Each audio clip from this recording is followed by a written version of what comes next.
আসুন, এদিকে আসুন, এটা কি ওটা কি এটা কর, শুরু হয়ে গেছে দরজা বাইরে।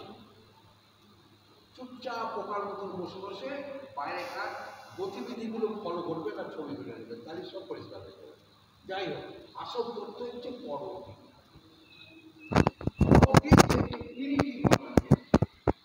এই পরবটি আমাদের তিনটে পাঠের বিভক্ত।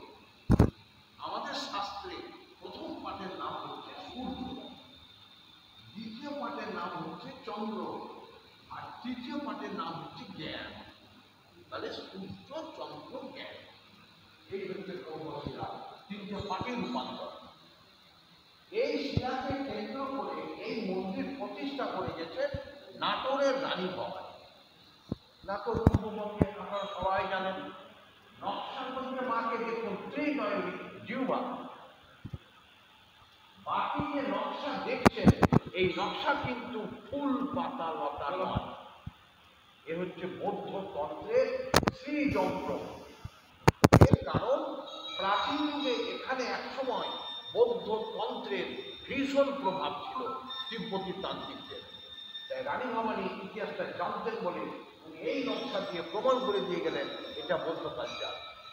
এই নকশার মিল আপনি তারাপীঠে পাবেন, এই নকশার মিল নলাটেশ্বরীতে পাবেন, কামাখ্যা ত্রিপুরেশ্বরে পাবেন। আমাদের মতো প্রাচীন যুগে ওই জায়গাগুলোতেও বৌদ্ধ তন্ত্রের প্রভাব ছিল। এইবার নকশা ছেড়ে দিন, এবার আপনারা এই খিলানটাকে বোঝার চেষ্টা করুন, আর্চটাকে, হোপটাকে। এটা কিন্তু সম্পূর্ণ ইসলামিক আর্কিটেকচার, মুসলিম স্থাপত্য। আগ্রার তাজমহলের গেটে, ইমামবাড়ার গেটে এই আর্চটা পাবেন আপনারা। আর এই হলো আমাদের হিন্দু স্থাপত্য, যাকে আমরা আর্চ চালা বলি। চলতি কথায় বলি বাংলার চালা। বাংলার চালা অর্থাৎ যেটা বাঁকুড়ার চালা না, আমাদের বাংলার স্থাপত্য হচ্ছে বিষ্ণুপুর বাঁকুড়া। তাই এই মডেল আপনারা কালীঘাটেও পাবেন, দক্ষিণেশ্বরেও পাবেন, আর নলাটেশ্বরীতেও পাবেন, তারাপীঠেও পাবেন, তৃতীয়েশ্বরীতেও পেলেন। এটা বাংলার স্থাপত্য, তাই বাংলার চালা। তাহলে বৌদ্ধ পেলাম, ইসলাম পেলাম, হিন্দু পেলাম। বাইরে বেরিয়ে মায়ের মন্দিরের চূড়াটাকে লক্ষ্য করবেন, এমনিতেই মুর্শিদাবাদ ইতিহাসে জায়গা। তারপর পীঠস্থান, ইতিহাসে থাকারই কথা।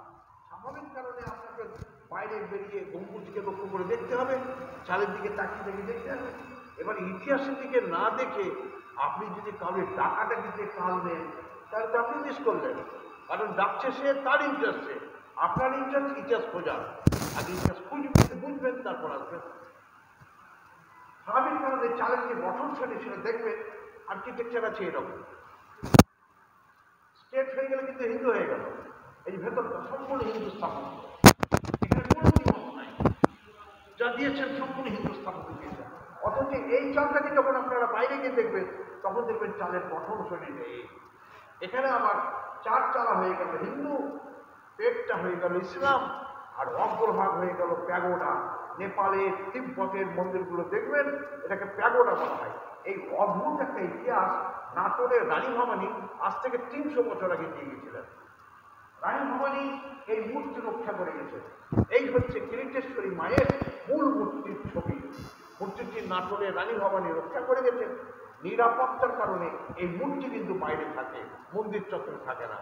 পৌষ মাসের মঙ্গলবার দুপুর 2টো থেকে সন্ধ্যে পর্যন্ত যদি আসতে পারেন, তাহলে এই মূর্তি আপনাদের দর্শন হবে শিলার উপরে রাত বেশি।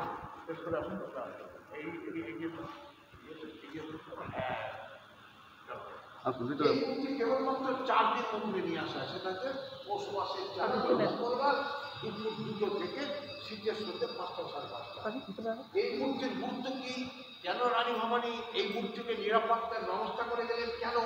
খুব ভালো করে মুখমণ্ডলের দিকে তাকিয়ে দেখুন, এখানে ভগবান বুদ্ধের ছোঁয়া আছে।